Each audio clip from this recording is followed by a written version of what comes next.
Et c'est l'édition de l'emploi qui prend le relais dans Lorraine Matin. Bonjour à tous. Créer sa petite entreprise, un rêve qui peut devenir réalité si l'on devient auto-entrepreneur. Mais avant de se lancer dans l'aventure, il faut bien étudier son projet. Pour en parler, nous recevons Laurent Illy, qui est administrateur de la Fédération des auto-entrepreneurs et délégué pour la région Lorraine. Bonjour, merci d'être avec nous. Bonjour, alors merci. Tout d'abord, quelques chiffres. Combien y a-t-il d'auto-entrepreneurs en Lorraine et comment ce chiffre évolue-t-il? Alors, en Lorraine, nous avons 27 720 auto-entrepreneurs.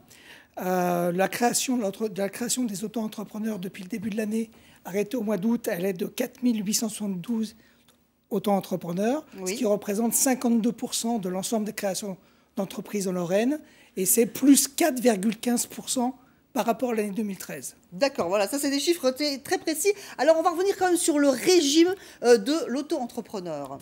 Oui. Alors, l'avantage du régime de l'auto-entrepreneur, c'est que c'est un régime extrêmement simplifié. Et c'est le régime, je dirais, idéal pour se lancer une activité, puisqu'on ne va pas être embêté par faire une comptabilité, par des soucis administratifs, et le créateur va pouvoir se concentrer véritablement sur son projet. Pour autant, il s'agit tout de même de créer une entreprise, donc il est important qu'il appréhende, qu'il se prépare, voire même qu'il se forme au fait de devenir chef d'entreprise. À peu près tout le monde peut devenir auto-entrepreneur, c'est assez large? À part quelques exceptions d'activités réglementées, pratiquement toutes les activités sont ouvertes au régime de l'auto-entrepreneur. Très bien, alors vous restez avec nous. On va voir l'exemple de Brigitte qui est passionnée de couture. Cette ancienne infirmière s'est reconvertie en créatrice de mode et est devenue auto-entrepreneuse. Aujourd'hui, elle confectionne des trousses, des chemises et multiplie avec bonheur les créations en détournant des matières et des tissus originaux. Evelyne Billot et Boris Krachmar l'ont rencontrée. Oui, ou par exemple, tenez, celle-ci que je trouvais assez rigolote, c'est des rondins de bois. Et donc j'ai mis à l'intérieur le feuillage, j'ai fait un nid d'oiseau, si vous voulez. Le choix d'un tissu, d'une breloque, une étape essentielle pour Brigitte Brevelly-Meyer, car elle veut avant tout raconter des histoires avec ses créations. Depuis toujours, elle détourne des matières insolites, serpillères, rideaux de douche, toiles cirées, pour créer des vêtements et des accessoires. C'est quelque chose qui me tient à cœur depuis longtemps, quelque chose qui me faisait du bien, voilà. Ou qui me ressourçait un peu qui me redonnait la pêche un peu, voilà, qui me détendait. J'ai même arrêté de travailler de façon un peu plus précipitée pour ne plus faire que ça, parce que j'avais du mal à conjuguer les deux. Hein, voilà. Donc je vais voir au niveau visuel ce que ça donne avec les boutons, si je choisis les petits ou les plus gros. L'ancienne infirmière a décidé de changer de vie, de faire de sa passion son nouveau métier. Elle a testé son activité avant de s'installer comme auto-entrepreneuse il y a 1 an et demi. Elle est alors devenue créatrice de mode, mais aussi d'entreprise. Elle a ainsi dû apprendre à fixer des prix, à gérer son affaire. C'est vraiment polyvalent hein, au niveau du travail. Il faut s'occuper de tout ce qui est administratif aussi. En étant auto-entrepreneur, c'est quand même assez simplifié. J'ai un mari qui est entrepreneur, qui croule sous les charges et tout. Donc je me dis que peut-être sous cette forme-là, on a peut-être un peu moins de charges. Mais je trouve que le système n'est pas toujours adapté à la réalité de notre travail, dans le sens où on a des charges sur notre chiffre d'affaires et non pas du tout sur le bénéfice réel de l'entreprise. Donc ça me laisse quand même assez souvent insatisfaite, globalement. Mais si Brigitte se pose beaucoup de questions sur le statut et l'évolution de son entreprise, elle ne regrette pas d'avoir franchi le pas. C'est vrai que ça fait maintenant 1 an et demi que j'ai arrêté de travailler et 1 an et demi où j'ai la vie dont j'avais rêvé depuis longtemps. Je prends vraiment beaucoup de plaisir à faire ça. Je me plains pas, j'ai assez de travail, assez de demandes du public pour être occupée toute la journée. Je pourrais guère être plus occupée en fait, quelque part. Donc maintenant j'ai vraiment une vie qui me plaît énormément. Même si j'ai aimé mon métier avant. Voilà, la trousse terminée avec sa petite tour Eiffel. On le voit, Brigitte, donc, qui est épanouie, mais tout de même, on l'entend dire dans le reportage, pas facile de dégager du bénéfice. Est-ce que c'est rentable d'être auto-entrepreneur? C'est pas la solution la plus facile, peut-être? Alors, cette dame a effectivement dit beaucoup de choses dans son interview. Elle a dit qu'effectivement, c'était un régime simplifié. Le fait que ce soit simplifié, ça veut dire que tout se calcule sur la base du chiffre d'affaires, et c'est un forfait de charge qui est forfaitairement convenu. Toute la difficulté va être de savoir si l'activité est plus ou moins rentable ou pas. Et c'est là, bien évidemment, où le régime d'auto-entrepreneur, bien qu'il est dans un régime simplifié, n'est pas forcément et nécessairement le régime le plus rentable qu'il soit et le plus intéressant. C'est la raison pour laquelle nous disons, nous, à la Fédération des autopreneurs, que c'est un régime idéal pour se lancer et démarrer, puisque, comme elle l'a dit, on va pouvoir se préoccuper de son métier, de son savoir-faire, et ne pas trop se compliquer la vie avec des problèmes administratifs et de charges. Pour autant, dès que son activité grandit et se développe, il est intéressant de se poser la question et de comparer avec d'autres formes de régime, et notamment le régime réel. Est-ce que c'est le régime le plus intéressant et le mieux adapté à son activité? Et justement, il y a un seuil en termes de chiffre d'affaires. Alors oui, bien évidemment. Pour un auto-entrepreneur, son activité, c'est une activité de fabrication, donc son seuil à elle, c'est 82 200. Mais pour une activité de service, le seuil de chiffre d'affaires est de 32 900 euros. C'est-à-dire qu'en dessous de ce seuil de chiffre d'affaires, on peut être auto-entrepreneur.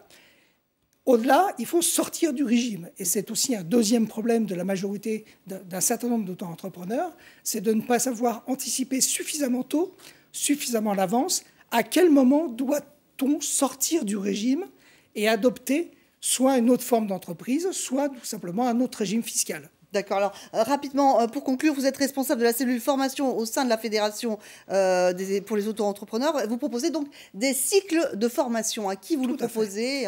Alors, on propose un cycle de 3 formations. Un cycle qui s'appelle d'abord Démarrer son auto-entreprise, qui s'adresse, lui, aux porteurs de projets, mais surtout 2 formations qui me semblent extrêmement importantes, qui s'adressent à l'auto-entrepreneur en activité. Une formation qui s'appelle Gérer et développer son activité, où on étudie justement la notion de rentabilité.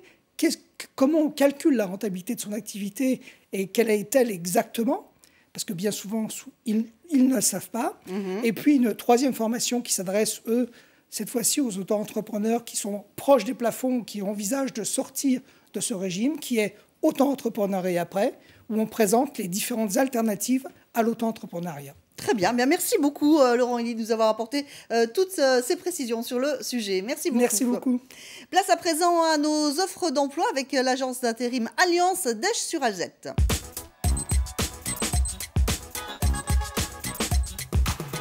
Et c'est Bastien Barucci qui est chargé d'affaires chez Alliance que l'on retrouve par téléphone. Bastien, bonjour. Vous avez 10 postes d'aide au Luxembourg à nous proposer. Oui, nous recherchons donc, comme vous l'avez dit, une dizaine de personnes, des aides sans qualification particulière sur le secteur Luxembourg Sud. Nous leur demandons de la volonté et du courage. Elles seront amenées à faire des déchargements, de la manutention, du tirage de câbles. Le salaire horaire sera de 11,10 €. Le véhicule pour cette mission est indispensable et cette mission durera minimum 3 mois. D'accord, 10 autres postes cette fois-ci d'installateurs sanitaires. Oui, là on change complètement de qualification, donc nous recherchons des installateurs sanitaires confirmés et autonomes, essentiellement pour la pose et le raccordement d'éléments sanitaires sur chantier. Le secteur géographique reste toujours Luxembourg et Luxembourg Sud. On demande également donc une expérience dans ce métier, minimum 3 ans. On partira du coup sur un salaire de 13,32 € de l'heure et les candidats devront quant à eux avoir un véhicule qui est indispensable. La durée du chantier sera minimum de 3 mois. Merci beaucoup Bastien pour toutes ces précisions et si vous êtes intéressé par ces postes, vous pouvez bien sûr faire acte de candidature sur fd@alliance-intérim.lu. Et justement, quelles sont les clés pour trouver un travail? Le numéro du guide de l'emploi et de la formation vous apporte des réponses, des conseils et des pistes très concrètes avec, entre autres, un dossier exclusif sur l'accès direct et actualisé aux 400 entreprises qui recrutent. Pour en savoir plus, nous recevons Stéphane Schmitt, qui est directeur de cette édition. Bonjour, heureuse de vous retrouver. Alors tout d'abord, comment vous avez déniché ces 400 entreprises qui recrutent? Alors c'est assez simple, on a un centre d'appel au sein des éditions de l'emploi qui nous permet de contacter à peu près 1500 entreprises pour connaître leurs perspectives de recrutement sur l'année à venir. Et donc on ne retient que 400 entreprises sur les 1500 que nous appelons. Et le petit plus des éditions de l'emploi, c'est qu'on essaye de récupérer les coordonnées e-mail directes des personnes qui recrutent. Donc les entreprises sont classées par secteur d'activité, on connaît leur niveau d'effectif et on connaît le type de contrat sur lesquels recrutent ces entreprises-là. Alors justement, si on veut recruter ou se faire recruter en grande région, quels sont les acteurs principaux vers lesquels vous orientez les lecteurs? Quels sont les conseils que vous prodiguez? Alors, bon, c'est difficile en quelques minutes d'être exhaustif. Pour faire simple, bon, on a énormément de conseils pratiques dans le guide de l'emploi, qui est un document annuel qu'on trouve dans 800 kiosques aujourd'hui en Lorraine. Quelques conseils que l'on peut donner, c'est déjà de soigner son image sur les réseaux sociaux, de soigner et d'entretenir son image sur les réseaux sociaux. De plus en plus de recruteurs font une première sélection sur les réseaux sociaux, que ce soit des réseaux sociaux professionnels ou de particuliers. Donc, veillez à donner une bonne image de soi-même sur ces réseaux et de l'entretenir aussi bien virtuellement que physiquement. Pas hésiter à aller à des conférences, à des réunions professionnelles pour s'impliquer dans la vie du secteur d'activité dans lequel on veut travailler. Ensuite, avant de se lancer, c'est bien évidemment d'évaluer les perspectives dans ce secteur d'activité. Pour ça, en Lorraine, il y a une étude qui est menée par Pôle emploi en début d'année, je crois que c'est au mois d'avril, sur les besoins de main-d'œuvre, qui dresse un peu la perspective de recrutement secteur d'activité par secteur d'activité. Et là, on sait aujourd'hui en Lorraine qu'il y a des secteurs d'activité qui sont fortement sous tension, notamment tout ce qui est aide-soignant, aide à la personne, animateurs socioculturels sont des métiers vraiment sous tension où on recrute aujourd'hui concrètement en Lorraine. D'accord. Alors si maintenant on veut changer de job, qu'on veut vraiment changer d'orientation, il y a plusieurs solutions. Il y a bien sûr le bilan de compétences auquel on pense et puis il y a le nouveau compte personnel de formation. Tout à fait. Alors le bilan de compétences c'est intéressant, ça n'est pas adapté à toutes les situations parce que c'est aussi coûteux, parce que c'est une prestation assez globale, assez profonde. Ce que je peux dire c'est que le nouveau compte professionnel de formation qui va entrer en vigueur en janvier 2015 offre beaucoup plus de perspectives que n'en proposait l'ancien DIF. Donc il sera possible avec ce compte personnel de formation qui suivra chaque personne tout au long de sa carrière professionnelle, y compris les changements d'entreprise. Et il est possible, avec ce compte personnel de formation, de faire des bilans de compétences, de la VAE, tout ça plus simplement que ce n'était le cas jusqu'à présent. D'accord, un petit mot, un petit rappel, le guide de l'emploi et de la formation, voilà, ça coûte combien? On peut le trouver, vous l'avez dit, beaucoup de points de vente. Alors, ça coûte 4 €, on est dans 800 points de vente en Lorraine, et c'est un supplément du journal de l'emploi. Vous trouverez en ce moment également le journal de l'emploi qui vient de paraître au mois de novembre, et qui vient de paraître et qui coûte 2 € et qui lui fait un panorama complet sur toute la nouvelle réforme de la formation continue. Voilà, donc plein de choses à apprendre. Merci beaucoup Stéphane de nous avoir livré quelques-unes de vos enquêtes. Merci beaucoup. Merci à vous tous de nous avoir suivis. Bien sûr, tout de suite la suite de Lorraine Matin et notamment le Flash Info. Je vous souhaite de passer une excellente journée. À très bientôt.